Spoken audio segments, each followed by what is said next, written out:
Yeah, I'm making a review of a Christmas movie nowhere near Christmas, what of it? Hey everyone, GameDawg here, and in my big theme of doing a bunch of stuff I've never really tried before on this channel, here's a movie review. I grew up in a family that celebrated Christmas, and a tradition we always had was to watch a bunch of holiday specials around the time as they aired on TV.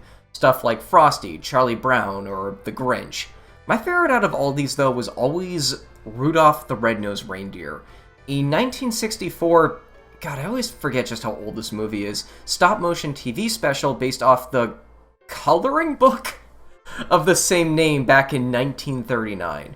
It was made by Rankin Bass Animated Entertainment, who actually made quite a few Christmas specials in the 60s and 70s before going defunct in 1987. But this one is by far one of the most popular and well-respected and well-recognized ones. I think that's enough of an intro, though. It's an incredibly influential movie, but how well does it hold up nowadays? Let's go ahead and check it out.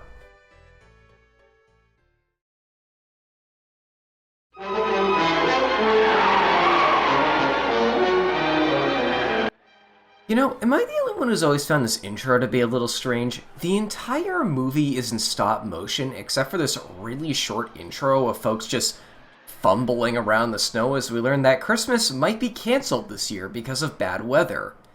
If I live to be 100, I'll never be able to forget that big snowstorm a couple of years ago. This is Sam the Snowman, voiced by Burl Ives, and he plays the role of a narrator throughout the movie. Nice place to live, you know. Christmas seals. Oh my god, I love the style of this movie. I mentioned before this movie is stop motion, and I'm gonna be honest, that might be one of the reasons why it's aged so well. Old animation styles have a real knack for just standing the test of time for some reason. One thing I've always loved about this particular movie, though, in terms of like it being stop motion, is that the elements that make the film as a whole's art style feel very toy-like and friendly, which perfectly fits the tone of the story. The jittery, choppy, yet at the same time aesthetically pleasing way the characters move, the muted pastel colors that look almost like they were hand-painted onto every asset, which, let's be honest, they probably were, the echoey voice work and how you can almost tell exactly what type of material each and every puppet, scenery, and background are made out of. The movie never tries to hide how it was made, which could honestly be a consequence of the era. I mean, stop motion was still relatively primitive by the 60s, so while there were best practices for this type of style, they didn't really have the tools or experience to pull it off like it was practically interchangeable from computer CGI at times. It overall comes off as very homemade and non-corporate as a result. A series of imperfections creating a perfected work. You know. Heck, the character puppets themselves are actually a bit of an interesting story, but we're getting off topic here. I'll talk more about that later.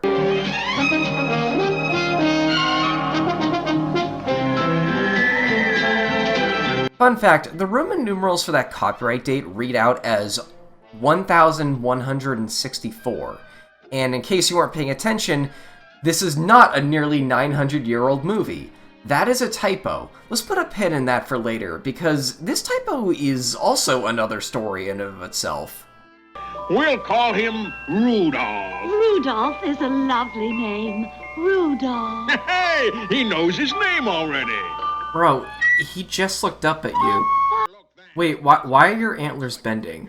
I never noticed that. Is this model melting? Well, hi there. Aren't you the sturdy little He's not fellow? petting him. By the way, in case you can't tell, there are a lot of songs in this movie. Meh, kinda par for the course for a kid's special like this. I'm the king of jingling. Ho, ho! Bye-bye. Oh my god, that's adorable.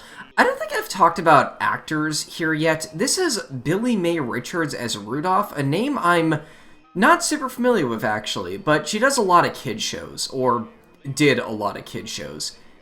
Yeah, that's the unfortunate thing about movies this old. A lot of the people that made them great are just likely just not going to be with us anymore, unfortunately. Donner is voiced by Paul Kligman. His wife, who I'm not sure is ever given a name now that I think about it, is voiced by Peg Dixon, and Santa himself is Stan Francis. You know, a common trend for a lot of the actors in this movie is that, well, I can't vouch for everyone in this, but I'm not really super familiar with any of them. I kind of chalk this up to me first watching this years before I started looking into that kind of thing, because, I was a kid at that time, and a lot of these actors being way before my time anyway. And as odd as this might sound, the fact that the overwhelming majority of them were Canadian as well, I worry like that because Rankin Bass is an American studio, and this was way before the time of the internet, or heck, easy communication for an international production like this in general. Unbelievably, there is actually a reason for this. Firstly, a lot of these actors were involved in radio dramas, which were popular in Canada at the time, which gave them a large sample size of talent to choose from, because I guess they just kind of listened to a lot of these to look for talent. The second reason is costs, since the company wasn't doing super financially well, and labor costs are just lower in Canada in general. A pretty corporate reason, all things considered, but, it's trivia.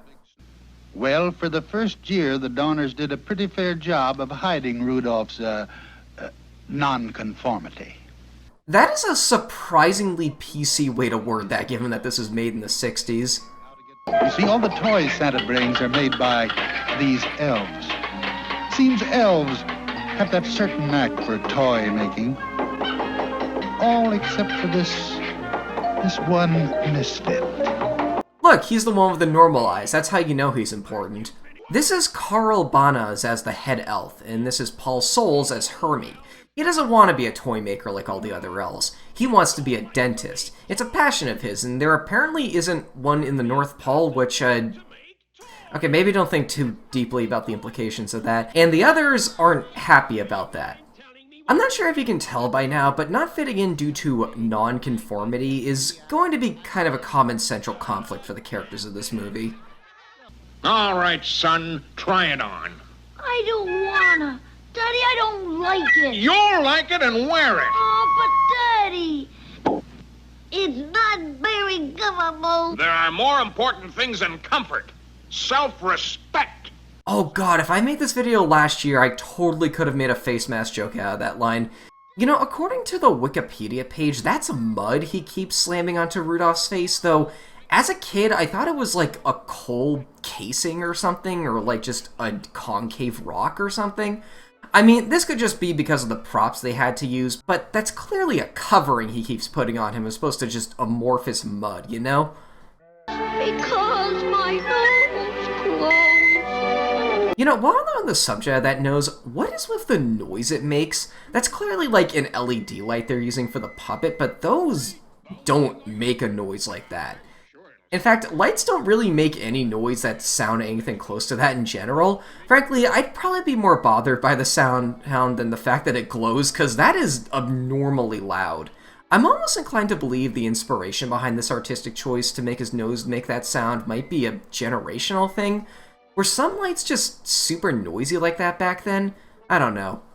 Hi, my name's Fireball. Oh god, Fireball. Who names their kid Fireball? Fireball is voiced by Alfie Scoop, and despite only having a couple minutes of screen time, he's pretty hilarious. Meanwhile, the elves are bustling with activity. Christmas is over, but they still keep busy with lessons and health improvement. It's kind of weird to try talking to y'all about this movie and its plot when this guy already acts as a narrator. Well, we take a quick detour anyway to watch the elves sing a song. Dude, that's not nice.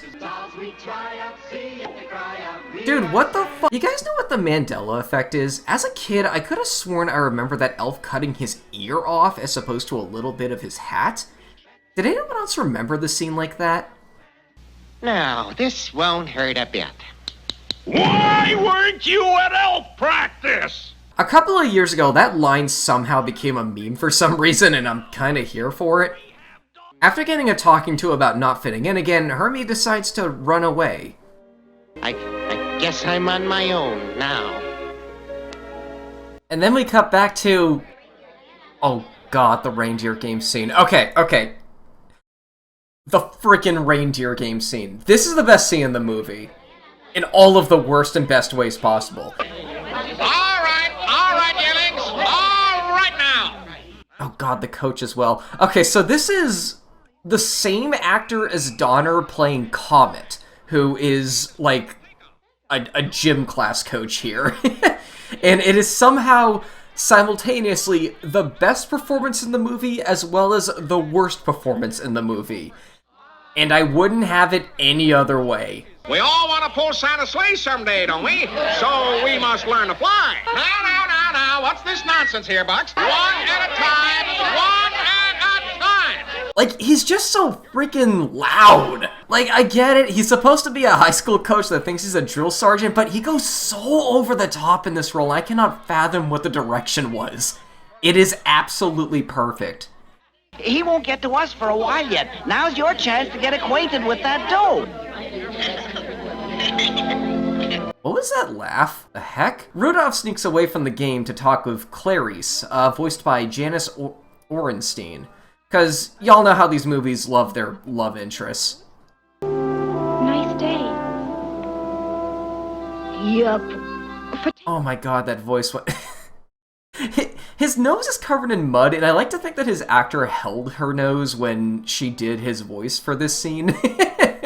What's so funny about the way I talk? My name's Clarice. Hi. My name's Rudolph. Hi. Hi. The peak of romantic writing right there. For crying out loud! Now, what's this nonsense here, Bucks? After all, Guys, I'm sorry to say this, but stop motion has peaked. She said I Pack it up, folks. It's a dead genre now. Nothing will ever top that yell. Alright, so the jig is up, and everyone makes fun of him, including the adults, which... oh, geez. He runs away, but Clarice follows him and tries to cheer him up. I wanted to look something up because the song Clarice sings here sounds a lot different from her normal voice, and, same actress. That is really impressive, because being able to voice act and sing requires a lot more talent than you might expect. I really like this song, by the way, too. We all pretend the rainbow has an end, and you'll be there, my friend, someday. Clarice, Papa, you get back to your cave this instant. but This instant, young lady. Yes, sir. By the way, Clarice's father, again, same actor as Donner in Comet. God, Paul Kligman is just the go-to guy for deep-voiced reindeer, isn't he? By the way, we're going to see this more as we get into this, but there's actually a lot of instances of people voicing multiple characters. In fact, in total, there's only about a dozen actors. Oh, and speaking of which, looking at the IMDb listings, there's one I've actually missed already. Peg Dixon, the voice of Mrs. Donner, also voices Mrs. Claus as well. Whoops, I just completely missed that one. Oh, is this your snowbank? Rudolph and Hermie finally meet, sing a song, and decide to be independent together, which, from a literal perspective, makes no sense, but okay. From the rest, who decides the test of what... What? Oh my god, water in stop motion? That had to have been ahead of its time, even if it was for just a 1-second gag. The world looked a lot more complicated and dangerous. Oh, that escalated quickly. And here's the Bumble, basically a giant abominable snowman, voiced by, yes, those words are a unique actor, though they go uncredited for some reason, William Wyndham. Marge! Marge! Oh, this character is fun. Who are you? Who am I? The name's Yukon Cornelius, the greatest prospector in the North! Voiced by Larry D. Mann. Is that a stage name? That sounds almost like a stage name. This is my land, and you know, it's rich with gold. Gold! Gold and silver! Can you find silver and gold in a wasteland tundra in the North Pole? From what I remember, this plot point doesn't really amount to much, but it does give Sam an excuse to sing a song. God, I love so many of the songs in this movie. You know, Burl Ives was actually a pretty prolific singer in the 50s and 60s. That was mostly what he was known for at the time. He even won a few awards while he was in the industry. Well, I guess that explains why he sings a third of the songs in the movie. No, well, Now I'm off to get my life-sustaining supplies, cornmeal and gunpowder and... Oh. You know, it's super weird seeing old kid shows like this reference firearms because, you know, if this were made nowadays, that would never happen. Heck, didn't they remove Yosemite Sam's guns in the most recent Looney Tunes series? Rudolph and Herbie decide to tag along with Yukon, but then the Bumble gives chase. You know, I've heard before that how this thing is animated legitimately scared a lot of people when they were kids. It does have a very uncanny style of movement to it. Due to the stop motion, it moves quicker than you would expect a large monster like this to move, which gives it a very uncanny and kind of, like, creepy feeling, like how a giant spider would move or something. Thankfully, Yukon knows his one weakness, though. He can't swim, so he cuts off a chunk of the ice and they all start floating away. You're going to stay with me, and we'll all be rich. With the biggest silver strike this side of Hudson Bay. Hudson Bay is in Canada. Wait, where are they going? Meanwhile, Donner goes out to look for Rudolph. Mrs. Donner wanted to go along, naturally, but Donner said, "No, this is man's work." Oh, speaking of lines that wouldn't fly nowadays. You know, now that I think about it, the fact that she's never named and is only ever referred to as Mrs. Donner might have to do with the era as well. The 60s was a time where wives would much more be commonly referred to as Mrs. and then whoever their husband is. I talked to some older relatives to confirm this, and yeah, this was totally a thing. You know, I gotta say though, the fact that that one line is the most dated thing in this movie is, if anything, kind of a testament to just how well it's aged. I mean, there's plenty of stuff from kids' movies from around this era that has aged much worse from a cultural perspective. Fog as thick as peanut butter. You mean pea soup? You eat what you like, I'll eat what I like. Yeah! I like that line a lot. They shipwreck, or iceberg wreck, on an island and... Oh, this is the island of misfit toys, a place where rejected, misprinted, defective, and otherwise unwanted toys go for... eternal damnation, I guess? I don't know, they just kind of hang out here because they don't fit in with the normals, so no one wants them, apparently. Kind of like our heroes. How would you like to be a spotted elephant? Or a choo-choo with square wheels on your caboose. Or a water pistol. Oh, another thing that probably wouldn't fly if this was made nowadays. A toy that straight up looks like a realistic pistol. You know, this is somehow yet another 60s thing. Did you know that in the 90s, a law was passed in America that said that any toy gun needed to have a bright orange tip? So cops and, I guess anyone for that matter, can tell that it's a toy. If you want a really interesting example of this, look at the NES Zapper, which was manufactured around the time this law was passed, so there are two distinct designs for it. The game Splatoon even references this story for some reason. I'm sorry, I know this is very off topic, but when the heck else am I ever going to get a chance to talk about something like that? How would you like to be a bird that doesn't fly? I swim. Dude, plenty of birds can swim. Wait, what bird can't swim? Heck, what toy bird in the 60s could fly for that matter? Or a cowboy who rides an ostrich. Where is it? The Halloween stuff is here, right? Come on, I haven't played this game in months, but I love collecting costumes, right? I should have it. Hey! Get out of here. Wait, the princess? What the heck do you sell? I'll look at it later, I guess. Don't you sell the thing that lets you ride a flamingo, or... Whoa, that looks weird. Okay, I was gonna do a gag here where I put on the cowboy costume and then make a flamingo look like an ostrich in Terraria, do something cool with it, and then go, alright, is that cool enough for you, Island of Misfit Toys? But forget it, I have not played this game in months, I can't remember how anything works. Eventually they go to meet the leader of the Island of Misfit Toys, who is not a toy himself, but instead this really badass looking character named Moonracer. I love this design so much. He's just a dark lion with black wings and a crown, but I don't know, he just looks so cool, and I always really liked this character. Oh, and he's voiced by the same actor who plays Santa Claus. As for the toys, well, there's a lot of them, so here's their actors right here. The fact that he rules an island of unwanted toys is a real fairy tale vibe to it. I don't know, man, I like him. A toy is never truly happy until it is loved by a child. When and if we ever get back, we'll tell Santa, sir. Good. You are free to spend the night. Footman, Show our friends to their chambers. Oh, this is the smallest bedroom No, I've ever it's seen. all- I'm sorry, why couldn't they have just slept in that massive audience hall they were just in? They should have just asked to sleep there. My headcanon is that this is a literal dollhouse. It's all settled. We leave tomorrow together. But the abominable will see my nose and get us all. I've got to go alone. Well, poor Rudolph realizes that he can't endanger his friends' lives anymore. And so, that night, he decides to strike out on his own. Goodbye, Cornelius. I hope you find lots of tinsel. Wait, tinsel? You mean silver? Gold? See, I told you that doesn't amount to much. He can't even remember what he's going after. Rudolph grows up on his way back. Wait, did he get lost or something? Didn't take that long to get to the island. Mom? Pa? I'm home! They're gone, Rudolph.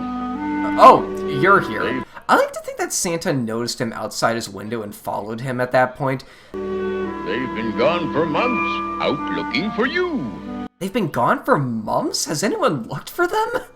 Well, Rudolph decides to head out again, just in time for a massive snowstorm, too. He eventually stumbles upon the Cave of the Bumble where... What?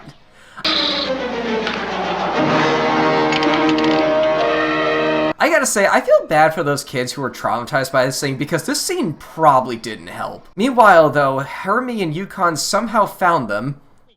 I guess Yukon saw a cave and assumed there'd be tinsel there or something, so they took a detour maybe? I got an idea. Listen. Yes, and then... Yes. Not bad. It might work. Oh, this plan is hilarious. Say, on a side note, why didn't Hermie age at all like Rudolph did? Is that a plot hole? I never really thought of that, actually.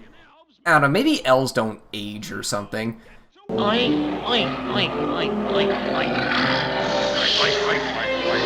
The Bumble prefers pork to venison, apparently, so Hermie starts oinking to lure him out. The snow monster comes out, and Hermie removes his teeth. Yukon and a couple of his dogs, God, I love how the dogs are animated, then fight for a second and fall off the cliff. He's gone! Oh, he's gone! Well, they are all very sad at the loss of their friend, but they realize that the best thing to do is to get the women back to Christmas Town. They head back, and after hearing about their harrowing story, the whole town decides to start just accepting them for who they are now, as things should be. All right, you can open up a dentist's office next week after Christmas. Come here, open your mouth. Don't take that out of context. Though to everyone's surprise, Yukon lived, as well as this thing. I reformed this Bumble. He wants a job. Looky what he can do. But he's a good guy now. But you went over the side of the cliff. Didn't I ever tell you about Bumbles?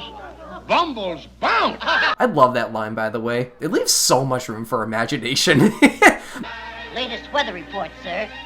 I like how the weatherman is just an elf with aviator goggles. He's got some bad news, though. The snowstorm has gotten so bad that they might have to cancel Christmas. Oh my god, you'd imagine that wouldn't be possible, right? He goes out to tell everyone when... This weather... Yeah, Rudolph, please. Could you tone it down a bit? That beautiful, wonderful nose. Yes, sir. You and that wonderful nose of yours.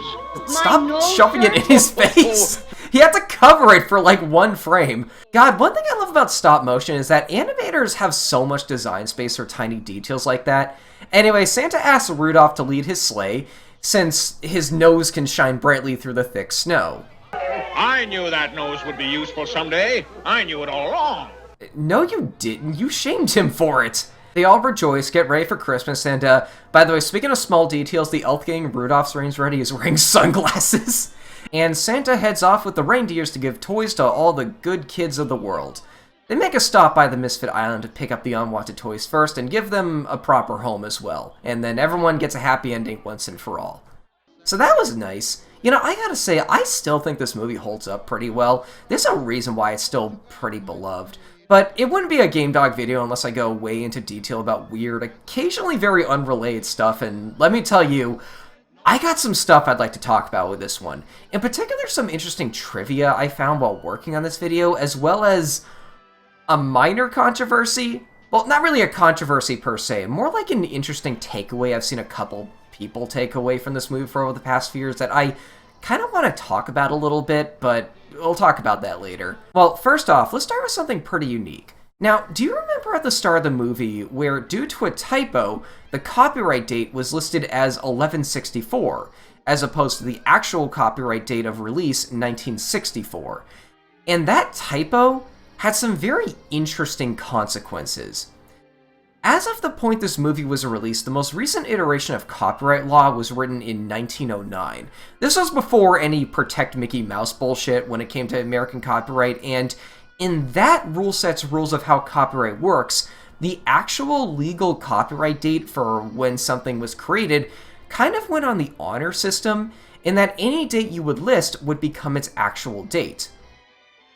Most people put down the date their work was actually created, obviously, but what this typo meant was that from a legal perspective, this movie was created in 1164, which is not only completely wrong, but also technically makes the movie public domain.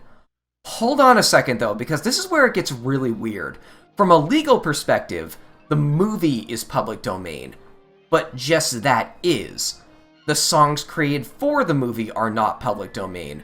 The characters in the movie are not public domain. And hell, I don't even think Rudolph himself is public domain anyway, but Rudolph the Red-Nosed Reindeer, specifically the TV special, is.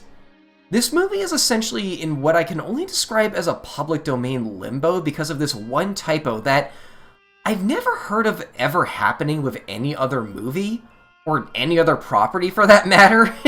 Seriously, can anyone think of any other examples like this? And by the way, this actually explains a lot of weird stuff regarding how this movie is sold, distributed, and marketed nowadays. Like, say, for example, how you can always find this movie super easily on the internet, because, well, you can't issue a copyright takedown against something that's public domain. Not legally, at least.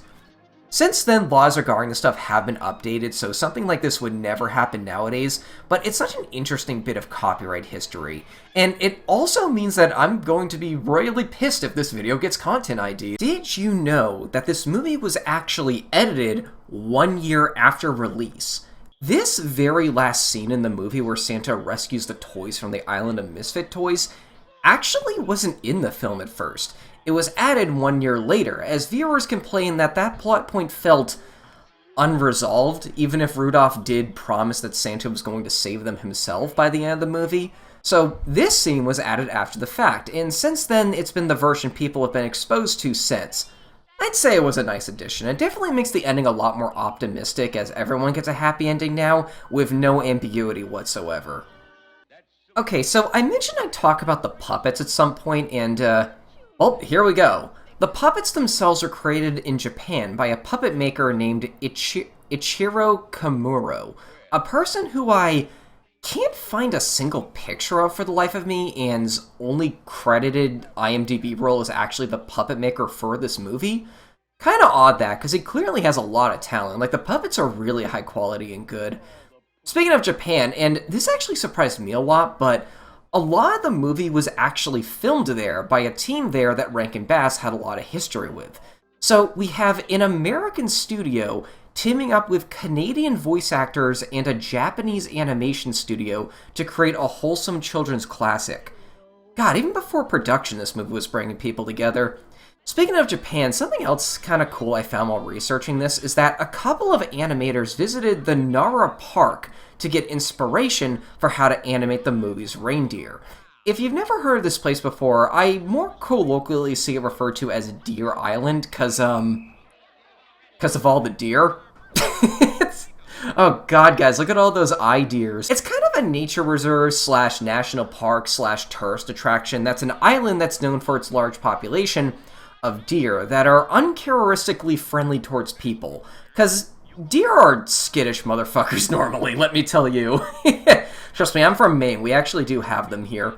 If you've ever seen a video of a deer bowing to someone for food, there's a good chance that that was probably from this island, because the deer that live there have even went as far as to pick up on human behavior, since bowing is a form of greeting in Japan.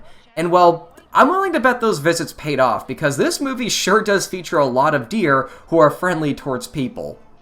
You want to know what happened to the puppets after the film's production? Well, the full timeline is a little fuzzy, and a lot of the information I found is pretty fragmented, so there might be a few details wrong here, but at some point in the 70s, Arthur Rankin Jr., the Rankin in Rankin Bass Productions, and one of the heads of the studios was clearing out his office one day and decided to gift a ton of the puppets used in the film to a person named Barbara Adams, who was a secretary for the studio at the time. For the longest time at that point, they were often used as Christmas decorations or toys for her nieces and nephews. Years later, though, 2013 to be exact, one of her nephews submitted the surviving puppets to the Antiques Roadshow in pretty rough shape, to be honest. And not just because of the normal wear and tear you'd expect from them being played with for so long. Apparently they were stored in a hot attic for over 30 years, which resulted in a lot of them melting? Oh my god! The only two surviving ones as a result of this were the puppets for young Rudolph and the puppet for Santa. Also, apparently Santa's beard was made from yak hair. That's something I didn't know until I started researching this. And Rudolph's puppet has holes on the bottom of his hooves that were used to place pins in, so they could plant him on the ground easier. That's kind of cool. The puppets were purchased for more than Antiques Roadshow predicted they were going to be worth, and the buyer, a man by the name of Kevin A. Kreis, I'm not quite sure of that one, spent even more money after that, painstakingly refurbishing the puppets at the Center for Puppetry and Arts in Atlanta. Also, when I was reading articles about the story, I came across this horrifying image. Man, I can't believe Rudolph died. They were restored practically perfectly, even allowing for Rudolph's nose to light up again. Christ is so grateful that he actually then allowed the center to display the puppets and even use them in shows for several years after that. The puppets were then eventually sold again, this time to a Staten Island collector by the name of Peter Lutrario, and then sold a final time at the Icons and Legends of Hollywood auction. Lutrario let them go because he wanted to help his children and grandchildren with the money, and they sold for around $250,000 to a buyer who is currently anonymous, though they're presumably another collector. What a history. Hi, just want you to know that I'm still cute. Well, thank you. I found this really cool, presumably rare radio interview with Billie Mae Richards, you know, the voice of Rudolph. It's a little long, so I'm not going to paraphrase everything here, but it's pretty interesting listen if you grew up with this movie. Billie, you said that you're used to playing boys' voices for these shows and programs. Do people ever get surprised to find out that you are a woman? Oh, yes. I don't tell anybody either. I mean, most of the time. Because it spoils the illusion, especially for children. Right. Huh. Hey, you think that might be the reason her name is misspelled in the credits to the masculine spelling of Billie? I kind of wondered what the deal with that was when I saw it at first, and I'm going to be honest, in the back of my head, I was sort of expecting it the reason to be 60s sexism, but apparently not. Yeah, Rudolph is also, of course, I'm Rudolph in Rudolph's Shiny New Year. Yep. Oh god, Rudolph's Shiny New Year. I forgot about Rudolph's Shiny New Year. That is actually a sequel to this movie that... Oh my god, that's this old too? It's, not as fondly remembered, let's just say that. I actually haven't seen this movie in years myself. I remember watching it as a kid, but the only things I remember was that a giant condor was the villain, and that it was the first time I ever heard the word archipelago. Who knows, maybe I could check out that one someday too. Okay, so Rankin Bass may be defunct, but its website is still up for some reason, and my god, it is a blast from the past. Seriously, you thought the old Space Jam website was a meme? Wait until you see this. Welcome to the enchanted world of Rankin Bass. Enter. Okay, I guess. I feel very enchanted right now. Oh god, the site plays music. Seriously, check out this site sometime if you ever get the chance. It's a bona fide rabbit hole of old articles and dead links, weird merch, and pre-2010 boomer memes, and links and articles about movies you probably never knew existed. The heck is Mad Monster Party? Oh, I forgot these guys also made Here Comes Peter Cottontail. I remember really liking that movie as a kid, but I don't really remember much about it. Wow, I kind of want to watch it again. That is the worst shirt I have ever seen. It's not a logo or a simple graphic, but a full-scale wraparound the entire shirt. That is a horrible looking. I kind of want it. My name is Hermie, not Herbie or Herbie or even Hermeal. It's Hermie. God, I feel like half my characters can relate. I cannot tell you how many misspellings and mispronunciations I've seen of my character Ardust. That is how it's said, by the way, guys. It's pronounced Ardust, not a dust, not artist, and it's not spelled adjust Ron. It's Ardust, guys, alright? It's not that complicated. For those of you that aren't satisfied with the photos of stop-motion figures you've been supplied, click for a special message from Donner. What am I... look... Well, for those of you who always wanted to ever see Donner from behind, there you go, I guess. Wait, I thought those puppets melted. When was this taken? God, that might be a mystery for another day, though. You know, making this video sort of gave me a whole new appreciation for this movie. I mean, I liked it a lot as a kid, but just learning more about its production and the story behind the puppets and all that really made me feel like I understood it a bit more. It's sad to say that a lot of people involved in this production are no longer with us, but hopefully videos like this, as well as the countless articles I found along the way, can really help keep its legacy alive. You know, I was actually originally planning to have one final section of this video where I talk about this takeaway I've occasionally seen involving this movie claiming it's like pro-exploitation or something. Like, really, I'm serious. There's like major news outlets that have ran with the story before. Oh god, guys, Rudolph is problematic. Don't subject your kids to Rudolph. Rudolph is deeply problematic. Time to cancel Rudolph, guys. This opinion boils down to this from what I take. People believe that since most characters are nasty towards Rudolph up until the exact moment Santa has the great idea to use his nose to benefit him, it pushes the narrative, if by accident, that if you are different, you're going to be outcasted unless the quote-unquote normal people can find a way to benefit off of you. I kind of decided against talking about this, though, because not only does it seem to be a pretty unpopular take as is, but talking about it to a great extent, I fear would kind of go against the positive tone I'm trying to go for with this video, even though I do enjoy talking about controversy in these videos, and even if arguing against weird, unpopular takes isn't completely outside my comfort zone. I will say, though, I guess I can see how some people will come to this conclusion, but at the end of the day, I do personally see this line of logic being more a result of people just seeing the glass as half empty. I mean, hear me out here. You could see the story as someone different being exploited once normal people find a way to take advantage of them, or you could see it as a story of someone who isn't normal finding a way to beat a system that's stacked against them, all while bringing people together, too, by helping Hermie out, rescuing the misfit toys, and saving Christmas as a whole. This is probably the more popular takeaway because not only is it more optimistic, which I feel people are more inclined to inherently believe is the intention of a kids movie, but also because finding a place where you're happy and accepted in spite of being a misfit or being different is arguably the core thesis of the entire movie. I don't know, I could always explore this concept more if people are interested, but I think that's a good enough summary of my general thoughts regarding that topic. There's of course also some argument over if this movie is still appropriate for kids, as there always is for stuff this old. Honestly, I think it is. Maybe change the gun character and dub over that "this is man's work" line if you really feel you need to. I am big on media preservation and keeping things as they are intended for their historical purposes, but when it comes to children's stuff, I think a little wiggle room is acceptable, because kids are dumb and typically won't understand the context behind things that might be troubling in old media. But only as long as there are original copies readily available out there, so we can still learn from them and learn about how far we've come. But all in all, though, this movie has still aged leagues more gracefully than a lot of stuff from this era.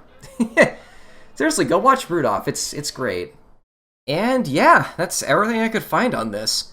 God, what a timeless movie. You know, I've begun to try and leave questions in these essays for people to answer below, and one thing I kind of want to know is, what's a Rankin Bass movie you remember watching as a kid? Because there's a lot of them, and apparently some of them are really, really obscure. I would love to expand my knowledge about these guys one day, because if I could find this much trivia about one of their movies, I'd love to know what other kinds of information there is out there, because some of them do seem really obscure. As per usual, thanks for watching. Feel free to leave a comment, like, and share the video because it really does help out the channel. And a special thanks to my Patreon supporters, Great Wolf and Gallo, for helping out with the channel as well. Yeah, I have a Patreon. I just haven't fleshed it out that much, but if anyone would be interested in supporting the channel that way, the link, as always, is in the description as well. I actually do have one extra bonus thing I'd like to show off before we end this. Remember a few minutes ago when I was on the website and I said that I kind of wanted to watch Here Comes Peter Cottontail again? Well, I actually did. In fact, I also invited a couple internet friends over to have a watch party of it. This movie is a lot weirder than I remembered. It has, like, time travel. Yes, really. And it kind of did the Nightmare Before Christmas, what if different holidays were different physical location things, like 20 years before that movie did it. It's pretty wild and all over the place, and I decided to splice together some of our funny reactions to it to end off the video on, so I hope you enjoy that as well. And as per usual, thanks for watching. Bunny Welcome Trail. to TheGamedawg channel. Bnooey. Oh, look at he go! He's coming over that cliff. Ah! I don't remember any of these characters. Can't believe he died. May I introduce myself? No, you may not. Seymour S. Sassafras and Company. Sassafras? What? The Seymour S. Sassafras. Oh, I don't like him. Alright, first of all, what the hell is this? Sus! It's too fast. I mean, it's too much stimulus. I did not. I mean, it kind of worked for me as a kid. I'm starting to remember why, or I'm starting to realize why I didn't remember any of this, but like I liked it because it's just sensory overload. Like, this is stop motion too. I don't think it was. This came after Rudolph by about a decade. Oh wow. It doesn't look about as high budget as Rudolph though. It doesn't look 10 years better. Yeah. Man. You never heard of Peter Cottontail?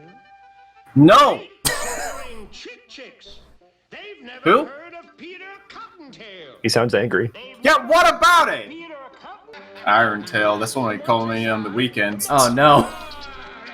That! Just looking at that, like, bunny head on a stick reminds me of the, reminds me of Doom 2.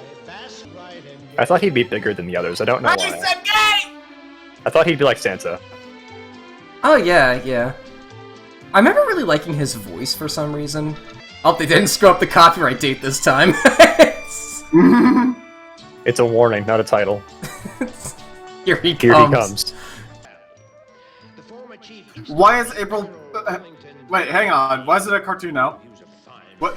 I remember this movie did, like, mess with, like styles like that for transition screens. Is this him? Yeah, that's him. That's him. Oh, right, his ears bend down when he lies. Well, I guess I did think about the job once or twice. Lots of times. Fully erect. Alright, so how many erection jokes can I expect from you guys? I didn't... Then I have had to wear this artificial one made of... Broke its tail? Well, you could just not have a tail. Oh, I guess they need to have tails.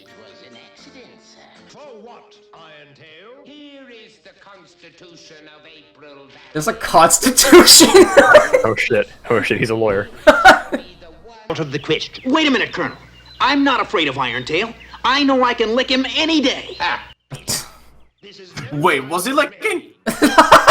Don't take that out of context. Weird. Why did I say licking? I don't know. It's probably like 70s vernacular. Poggers! It does remind me of the big Chuck E. Cheese head. And Portugal is purely religious. Yeah. You get like a priest coming over to your household, and then they like spray water everywhere. It's like holy water, and then you like kiss the cross. It's fucking bizarre. I don't get it either. It's a lot of work. And it costs like 20 years every time you gotta do it. Wait, does he have no window? Oh, It's just... He's got the good stuff. What are those? Oh, bubble gum. Yeah, totally bubble gum. Corn-flavored bubble gum? Wait, what did he do? He gave him corn-flavored bubble gum. How is that like sabotaging? Oh, because he can't wake up. Oh, okay. That's pretty clever. So oddly specific. Just slap him! Just steal the bird! Oh, they're the same size as the kids? I didn't realize. I remember liking this song for some reason. Instead of chocolate bunnies and chicks, I commission the candy sculptors to make tarantulas and octopuses. Dude, I'll be down for that. I think this is an improvement. It's just making Easter edgier. Stop showing us the egg. No, don't take me out of the egg. I like it in here. For days and days, and finally one night, he could not walk a step further. What was his plan? Turned like an old friend back from a long vacation. And its very first rays tickled Peter's nose and awakened him.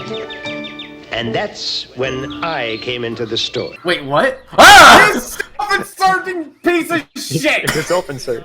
I thought it was the narrator. Wait, how do you know who he is? Wait, he fell asleep in a forest. Does that mean he took him here too? Yeah, I don't know. It's a little creepy.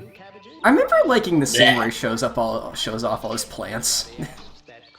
Why, once I planted pumpkins, and do you know what came up? Huh?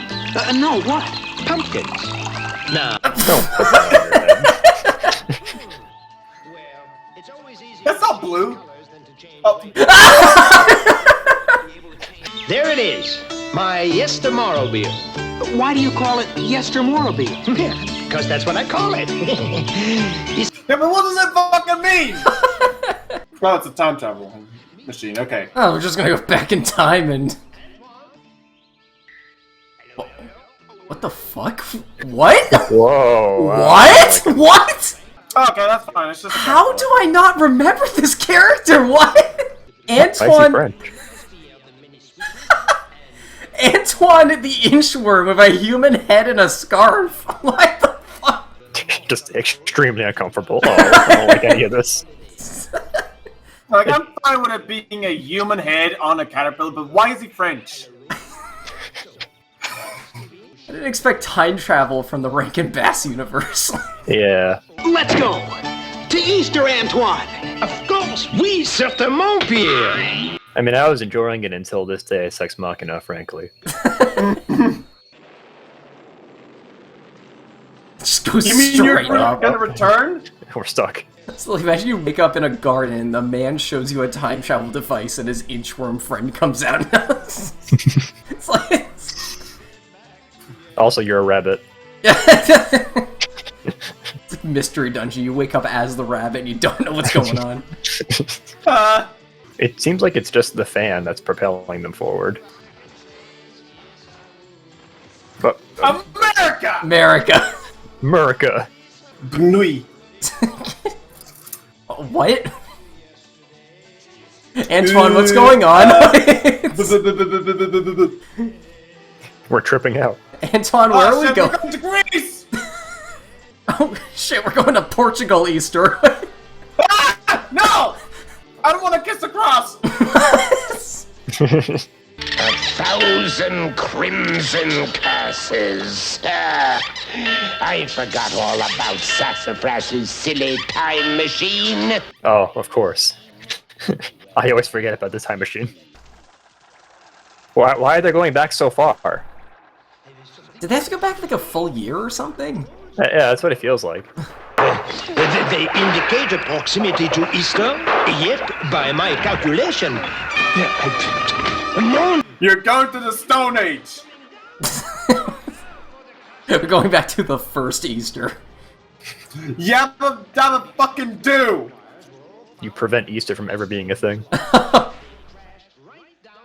No! Wait, we're going to Mother's Day? Wait!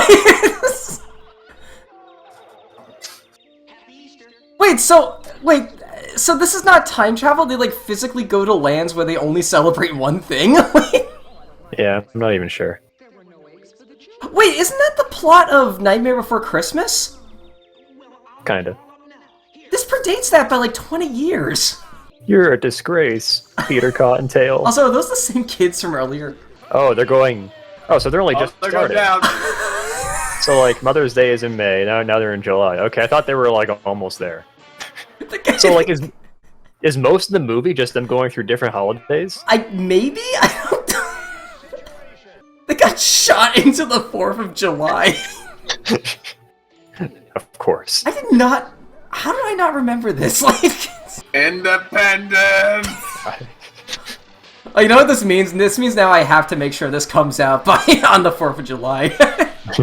Man! Oh god, imagine a land where there's always fireworks. Oh yeah, that works. He's over it. I think that they thought Antoine was very funny. Yeah, Antoine is basically like those like smaller mascot characters. Yeah, that's like, weird because that became a huge trend in like the 90s. Like it's wait, a girl one. Wait, I don't. They're gonna do it. Oh, never mind. His worm was too small. Oh, no. Oh, wait, no. Wait, no. What? Very she's running up! I swear this is a kids movie. Why are there so many? This is his harem right here. America! It always comes back to America. Damn Americans making everything about themselves. Are we still on 4th of July? Okay. Can you even call this an Easter movie at this point? It's like just goes through all the holidays. Hey, Peter, give me an egg. This is basically the Nightmare Before Christmas universe, but 4th of July instead of Christmas. Well. Hello, fellows. It's a rabbit. I'm Uncle Sam Sam. Uncle Sam Sam. We need you. These kids are gonna become terrorists. Stop. With eggs. It's a good thing they're not real firecrackers. They'll fucking escape! Get out before they find out they're just regular eggs. Probably not even hard-boiled. These are not firecrackers. Well, fellas, it was just a little joke. We have to go now. Just catches them again. Man. The story of how every other holiday became aggrieved with Easter. Oh god, they're going to Halloween Town next, I can feel it.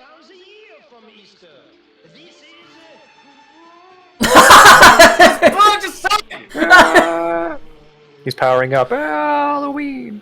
I like how they fall through a calendar when they get into every holiday. Oh, that's what that is. Yeah, it looked weird, I know, but that's... Go ahead, it's your nickel. What? That was a reference to how phone calls actually cost something back then. Oh. It's like he's just painting over all of the eggs every time he gets to a new spot. Well, yeah. They're laughing together.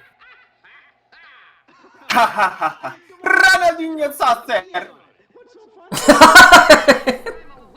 Great mealy-mouthed meatballs.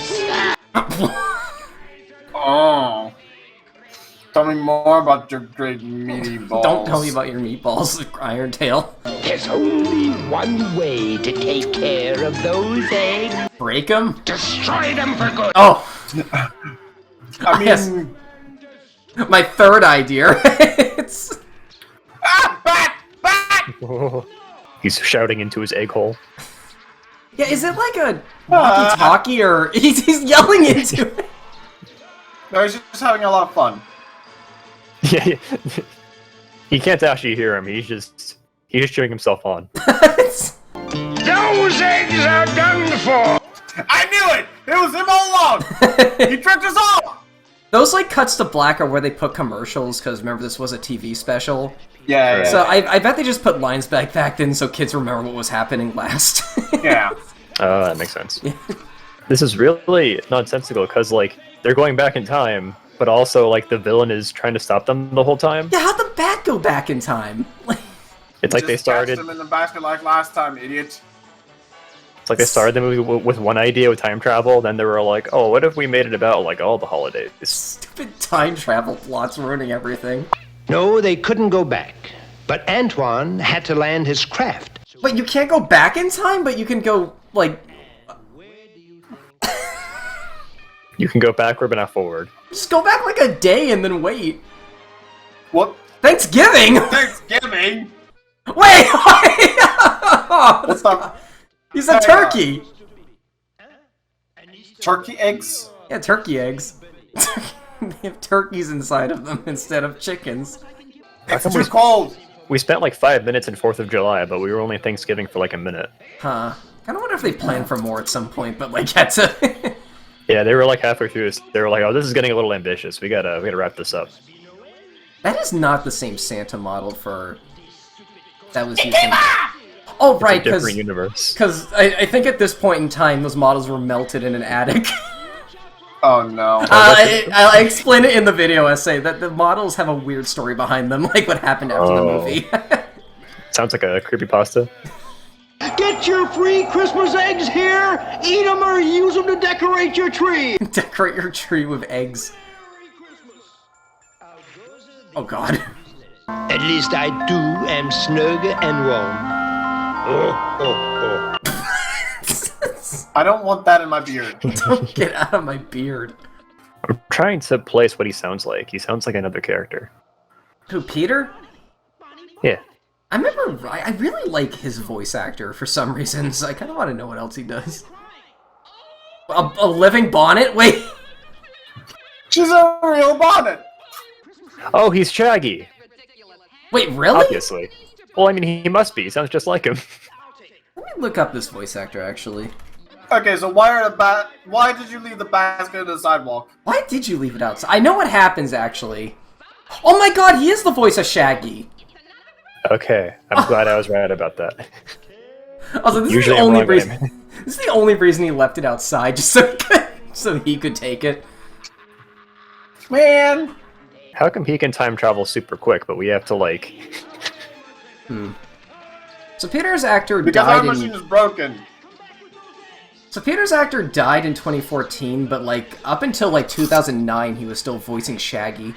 Wow, that is quite a legacy. Wow. I was thinking of that timeline, like, yeah, is it gonna be on like New Year's Day? Oh, it'd actually be kind of clever if it was like February 29th or whatever. You left him behind, but you took the hat with you. Yes, leave behind Antoine. Leave, please. You were too slow, Antoine. How big is Antoine? Like, small enough to get to the beard. Too late. Big enough to open a door by yourself. I don't know how to make it go backwards! Well, mon ami, au revoir! He's trying! In the transcript for this, there's a line that says, Antoine the Caterpillar sheds a single tear. Yeah, those aren't the same reindeer models either. Well, Santa got the egg basket back to Peter. Just throw it off. Oh, alright. Thanks, Santa. Santa saves the day in an Easter special. It must be a St. Valentine's Day skating party. Sure, that's it. Bonnie, God, I haven't seen someone call it St. Valentine's Day in like 10 years. Like, it's... I'm not sure I even knew it was St. Valentine's Day. That's what it's named after. Oh, it wouldn't be a Christian special without without a love interest. Okay, can we just talk about that? How do these skates work? Oh my god, yeah, they just like slide onto your feet, like... They're Velcro. Velcro. We know in Reagan that these characters might literally be made out of felt or something, so... I found this noticed that when I was doing research on Rudolph, but like Rudolph's hooves have like holes on the bottom so they can like plant him on the ground easier. Mm-hmm. Maybe it's a similar thing here. Yeah, you just plug in those ice skates. Just plug them in. Oh, Peter, a Valentine. I'll leave it here with the others. No, that's yours. I gave it to you. Don't just put it back in the pile. I was angry that he left the basket just unattended for like the 3rd time now. I remember liking this song a lot too. Turtle. Watch out. Turtle. Don't cut him with your ice skate. All of the animals have ice skates. They all stick to their feet the same way. I can't believe they're endorsing one-night stands. The Road Bunny found a spell which would ruin the eggs for good and make them so that no one would ever want. Yeah, it's called kicking the basket. Just break them. Yeah, you can just break them. Just made them green. There's only one person who would like some green eggs. Oh no! Better go to St. Patrick's Day. George Washington always had green eggs. Oh, Peter, you've just about run out of holidays. I like the phrase "we're running out of holidays." Like, well, no, he needs to give eggs. Yeah, that's most important. Maybe not giving up hope is second most important.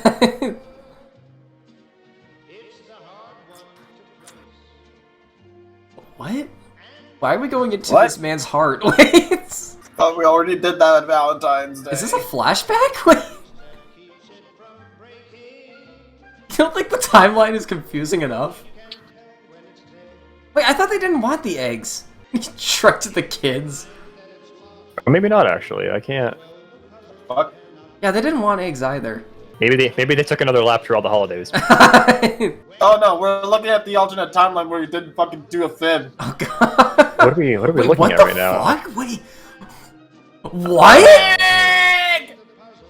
Are we gonna get pink elephants in here too? What is this? Oh god. Oh, it's 4. Oh no. Let's all agree never to go into this man's heart again. I don't want to go there. Well, that was a thing. It just cuts back to this. Yeah, I have no idea what that was. I'll never, never, never tell another fib. And I'll always tend to my duty before pleasure. As the eardrops. Duty before pleasure? What were you doing? Yeah, that's a weird choice of words. That's something like a soldier would say in like World War II. Sure and 'tis me hisself, the Blarney Bunny. Putting on a fake Irish accent. And that, for once, is no fib. And the moral of the story is St. Patrick's Day is the best holiday. Oh my god, we only got like 2 minutes left. Wait, we're going back to Easter. The narrator just came on screen and said he won. He did give away the eggs, I guess. Yeah, but like at what time? Where is Irontail? Where's Antoine? The last we saw, yeah, where's Antoine? The last we saw them were Christmas. we left it back in the other timeline. So is this the same Easter, or I don't. Easter last year? He's gonna run to himself. That's a good question. Is this the Easter of future past? This is the good ending Easter. Wait, she's from Valentine Land. Wait. She How'd walked you all come the way over here. here? What the fuck? Are they physical locations or do they time travel? Now that we're at Mother's Day again. They're all right next to each other. Flying wasn't necessary. What's the most? Flying is only if you want to travel through time. Oh god, he's back. Okay, he's back for revenge. Appear! Look what has happened! He's a butterfly! He has the same head though. Oh, look at his gross legs. Oh my god. Yeah, that body is like weirdly realistic. Oh god, animating someone on a unicycle has to be hard in stop motion. He's doing community service! God, how is this weirder than I remembered? Holy shit. So, are we fixing his alarm clock or not? All of this just couldn't fix an alarm clock. Wow. Well, that wasn't very good. It was fine. I mean, it's... But if I could only get back to yesterday. Today would be a perfect day. If I could only get back to yesterday.